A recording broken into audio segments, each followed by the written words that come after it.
শেষ মেলা শেষ, আমি আমার পেয়েছি দিন। আমি কিছু বলি, বল বল বল। শেষ তো শেষ, কিন্তু আমরা যে একটা থিম করছি সেটা হলো পিঠা নিয়ে, বুঝছেন? বাঙালি মানে পিঠে, পিঠে মানে বাঙালি। প্রত্যেকটা পৌষ মাসে বাঙালির জন্য পিঠে একটা আনন্দ নিয়ে আনন্দ বয়ে আসে, সেই জন্য আমরা পিঠা। বাঙালি একটা বাঙালির মানুষের যে ঐতিহ্য সেটাকে আমরা রেখেছি। আপনাদের মেলা কতদিন থাকবে? হ্যাঁ, আমাদের 3 দিন থাকবে মেলা, 12, 13, 14। আচ্ছা, আমন্ত্রণ রইল।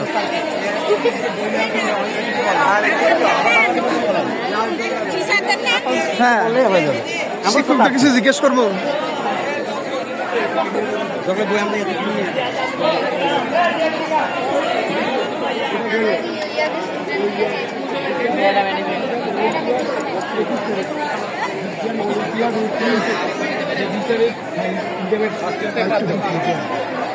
দেখি